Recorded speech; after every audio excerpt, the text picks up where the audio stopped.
Hello friends, જય શ્રી કૃષ્ણ. સ્વાગત છે તમારું માય કિચન ગુજરાતીમાં. આજે આપણે બનાવીશું કાચી કેરી ડુંગળીનું કચુંબર, જે ગરમીમાં લૂથી બચાવશે અને ચૂરમાનો સ્વાદ ડબલ કરી દેશે. આ મારી મમ્મીની રેસીપી છે, જે મને ખૂબ જ ભાવે છે, તો ચાલો તમારી સાથે શેર કરું. કાચી કેરી ડુંગળીનું કચુંબર બનાવવા માટે આપણે એક બાઉલમાં થોડું પાણી લઈશું. તેની અંદર 1 ચમચી આપણે મીઠું ઉમેરીશું. હવે આની અંદર આપણે કાચી કેરીને રાખી દેવાની છે, એને થોડી વાર પલાળવાની છે. હવે એને આપણે સાઈડ પર રાખી દઈએ. હવે 2 નંગ આપણે ડુંગળી લેશું. વજનમાં જો તો 100 ગ્રામ ડુંગળી છે, તેની પણ છાલ બરાબર ઉતારી લઈએ. જો આજની રેસીપી તમને ગમી તો લાઈક કરજો, તમારા ગ્રુપમાં શેર કરજો અને માય કિચન ગુજરાતીને સબસ્ક્રાઈબ કરી દેજો અને બાજુમાં આવેલા બેલ આઇકનમાં પ્રેસ કરી દેજો. જો આપણી 2 ડુંગળી સરસ ક્લીન થઈ ગઈ છે. હવે એને આપણે ખમણવાની છે, એને આપણે ખમણી લઈશું. કાચી કેરીમાં માટી, કચરો જે કંઈ પણ હોય તે આ રીતે મીઠાના પાણીમાં પલાળી રાખવાથી તે દૂર થઈ જાય છે. હવે જે ડુંગળી પણ સરસ ખમણાઈ ગઈ છે.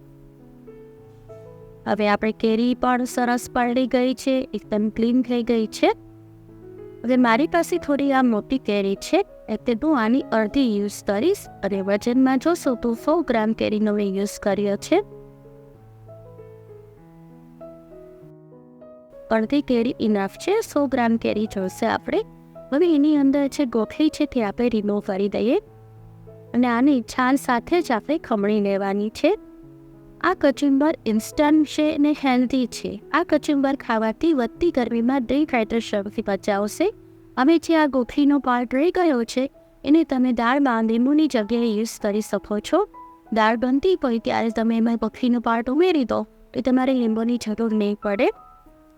હવે જે આ સરસ આપણું કચુંબર તૈયાર થઈ ગયું છે ખમણીને, હવે એની અંદર આપણે 100 ગ્રામ જેટલો ગોળ ઉમેરીશું. મારી પાસે દેશી ગોળ છે, કે મેં દેશી ગોળનો યુઝ કર્યો છે. તમારી પાસે જે ગોળ અવેલેબલ હોય તે તમે યુઝ કરજો.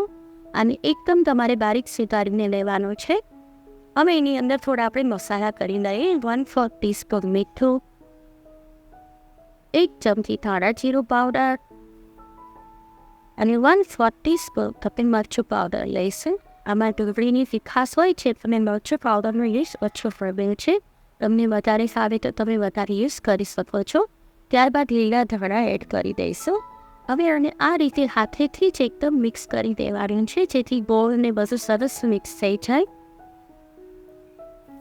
આ મારા મમ્મી અને દાદી પણ બનાવતા હતા અને ટેસ્ટમાં એટલું મસ્ત બને છે ને. જ્યારે ઘરમાં કોઈ શાક ન હોય ત્યારે તમે આ કચુંબર બનાવી લીધું તો શાકની જરૂર રહેતી નથી. જો થઈ ગયું આપણું તૈયાર કચુંબર.